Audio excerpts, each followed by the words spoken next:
A astrologia tem sido um tema de debate entre os judeus por mais de 2000 anos. Embora não seja uma prática ou ensino judaico como tal, a astrologia entrou no pensamento judaico, como pode ser visto nas muitas referências a ela no Talmud. As declarações astrológicas tornaram-se aceitas e dignas de debate e discussão pelos estudiosos da Torá. As opiniões variavam. Alguns rabinos rejeitavam a validade da astrologia, outros aceitavam a sua validade, mas proibiam a sua prática. Outros ainda achavam que a sua prática era significativa e permitida. Nos tempos modernos, como a ciência rejeitou a validade da astrologia, muitos pensadores judeus também a rejeitaram, embora alguns continuem a defender as visões pró-astrologia que eram comuns entre os judeus pré-modernos. No hebraico, a astrologia era conhecida como Chokhmat HaMazalot, a ciência das constelações. Tanto quanto podemos saber pela Bíblia hebraica, a astrologia não era praticada no antigo Israel durante o período do primeiro templo.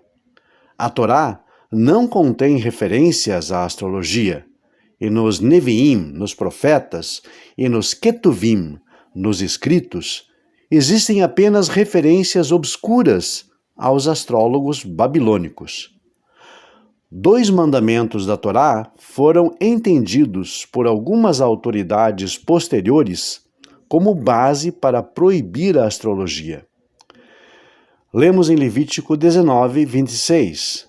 Não praticarás adivinhação nem agouros.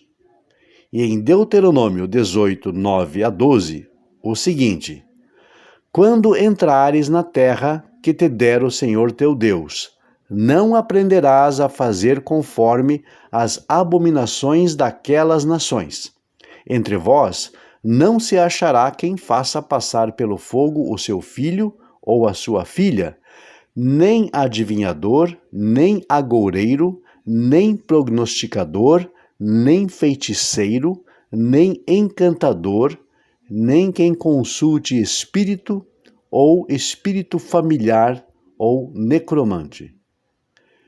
Esses mandamentos são entendidos por algumas autoridades rabínicas como proibições acerca da astrologia, enquanto outros limitam essas mitzvot, esses mandamentos, a outras formas de adivinhação e, portanto, consideram a astrologia permissível. A palavra hebraica mazalot, que significa literalmente constelações, é usada 2 vezes na Bíblia hebraica. Constelações específicas também são mencionadas, como o Órion, chamado Kessil, literalmente o tolo, possivelmente etimologicamente conectado com a palavra Kislev, que é o nome do 9º mês do calendário hebraico, entre novembro e dezembro, que por sua vez pode derivar da raiz hebraica KSL, como nas palavras Kessel ou Kisla, esperança, positividade, ou seja, esperança para as chuvas de inverno, que é mencionado algumas vezes no livro de Jó, como no capítulo 9, verso 9, e também em 38, 31 e no livro de Amós 5, verso 8. Os profetas zombavam dos observadores das estrelas, chamados de Hoverei Hashamayim, em Isaías 47, 13 e Jeremias 10, 2. Os astrólogos da Babilônia eram chamados de Kasdim, caldeus, no livro de Daniel. Na literatura rabínica, o termo caldeu, mais tarde, foi frequentemente usado como símbolo daqueles que praticavam a astrologia. Durante a maior parte do período do Segundo Templo, a discussão sobre planetas na literatura judaica era extremamente rara. Alguns historiadores sustentam que a astrologia lentamente entrou na comunidade judaica através do sincretismo com a cultura helenística antiga. Ao profetizar sobre a destruição do templo, os oráculos sibilinos elogiam os ancestrais judeus que não se preocupam com o curso da revolução do Sol e nem da Lua.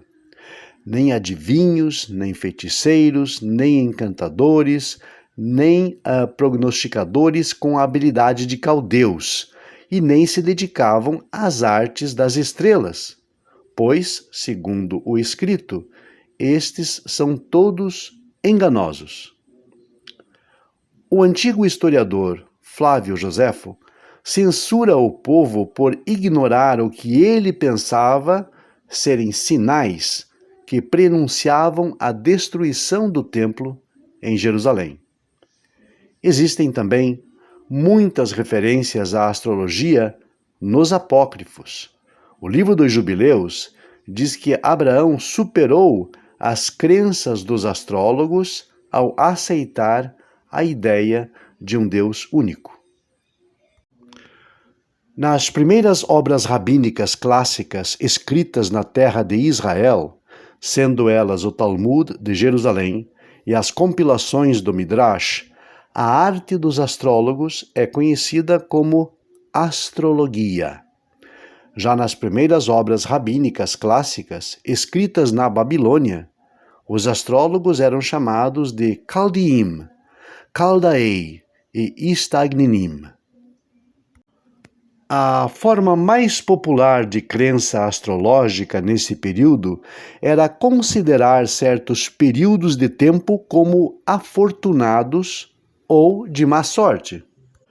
Por exemplo, o rabino Yehoshua ben Levi listou os traços de caráter associados ao fato de alguém ter nascido em dias específicos da semana.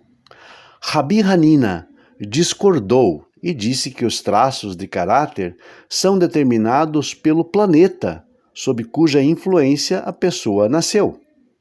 Certas pessoas acreditavam, por conta da astrologia, que é perigoso beber água nas noites de terça e sexta-feira.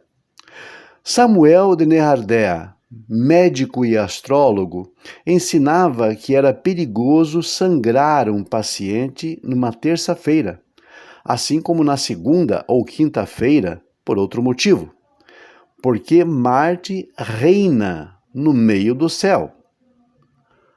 A lua nova também era considerada uma estação desfavorável para o sangramento, assim como o terceiro dia do mês e o dia anterior a um festival.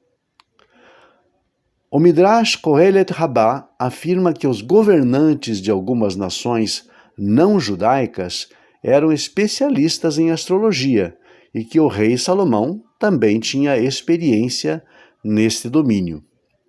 Em geral, muitas pessoas citadas no Talmud acreditavam que, em teoria, a astrologia tinha mérito como algum tipo de ciência, mas eram céticas de que os signos astrológicos pudessem ser interpretados corretamente ou de maneira prática. Em um lugar, o Talmud afirma que os astrólogos olham e não sabem o que estão olhando, ponderam e não sabem o que ponderam. De acordo com Jacob Neusner, neste período, magia, astrologia e ciências ocultas eram consideradas ciências avançadas. Para rejeitá-las, os judeus e seus líderes teriam que ignorar as realizações tecnológicas mais sofisticadas da civilização contemporânea. Alguns rabinos afirmam que as estrelas geralmente controlam o destino das pessoas e nações.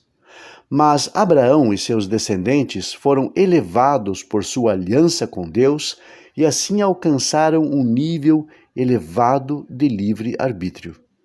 No Talmud, 2 rabinos, Rabi Yohanan e o Rav, afirmaram que não há mazal, literalmente constelação para Israel, mas apenas para as nações, enquanto outro sustentava o contrário, que a astrologia também se aplica a Israel. Dizem que Abraão previu por meio de tábuas astrológicas que não teria um segundo filho, mas Deus disse a ele: "Fora com a tua astrologia, pois para Israel não há mazal." O nascimento do seu segundo filho, o patriarca Isaac, refuta a ideia de que a astrologia se aplica a Israel. O Midrash Bereshit Rabbah afirma que Abraão não era um astrólogo, mas sim um profeta, na medida em que apenas aqueles sob as estrelas poderiam estar sujeitos à sua influência, mas que Abraão estaria então acima delas.